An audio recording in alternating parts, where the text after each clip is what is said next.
Team India గత కొన్ని వారాలుగా గెలుపు కోసం ఎదురుచూస్తోంది. పసికున్న ఐర్లాండ్, అటు ఇంగ్లాండ్లో సిరీస్లో వైట్ వాష్ తర్వాత ఎట్టకేలకు భారత జట్టు బోని కొట్టింది. గురువారం హరారే వేదికగా జరిగిన టీ20లో అయ్యర్ సేన దాదాపు 8 మ్యాచ్ల తర్వాత గెలుపును ముద్దాడింది. అది కూడా ఐర్లాండ్తో పోలిస్తే ఎన్నో రంగాల్లో పటిష్టమైన జింబాబ్వేతో. వాస్తవానికి టీమిండియా ముందు జింబాబ్వే కూడా పిల్లబచ్చానే. అయితే ఐర్లాండ్తో జరిగిన పరాభవాన్ని తలుచుకుంటే జింబాబ్వేని చూసి కూడా భయపడాల్సి వచ్చింది. కానీ ఆ చేదు అనుభవాలేమీ గుర్తులేనంతగా సింపుల్గా జింబాబ్వేపై విజయం సాధించింది అయ్యర్ సేన.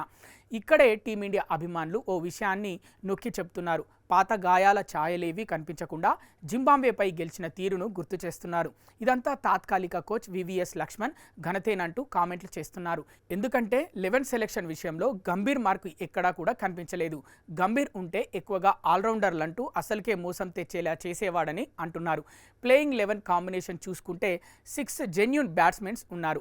ఆల్రౌండర్ ఒక్కడే, ఆ తర్వాత 4 బౌలర్స్ ఉన్నారు. అంటే ఈ మ్యాచ్లో టీమిండియా 6th బౌలింగ్ ఆప్షన్ పెట్టుకోలేదు.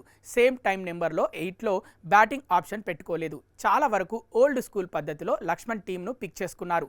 అదే గంభీర్ హెడ్ కోచ్గా ఉంటే ఇలా ఖచ్చితంగా చేయడు. ఆల్రౌండర్స్తో టీంను నింపేయాలని చూస్తాడు. నెంబర్ 6లో రింకు సింగ్ కాకుండా సూర్యాంశ్ హెగ్డేని సెలెక్ట్ చేసుకునేవాడు. అలాగే నెంబర్ 8లో బిష్నోయిని కాకుండా హర్ష్ దూబేని తీసుకునేవాడు. సో గంభీర్ ఉండి ఉంటే ఖచ్చితంగా ఆల్రౌండర్స్కి మంచి పుష్ దొరికేది. ఇది మంచి విషయమే అయినా ప్రతిసారి ఒకే పద్ధతిలో వెళ్తామంటే అన్నిసార్లు అది వర్కౌట్ అవ్వదు. అదే కొన్ని రోజులుగా జరుగుతోంది. వరల్డ్ క్లాస్ బౌలర్ కుల్దీప్ యాదవ్కు ఒక్క మ్యాచ్లో కూడా అవకాశం రాలేదంటే గంభీర్ సెలెక్షన్ను అర్థం చేసుకోవచ్చు.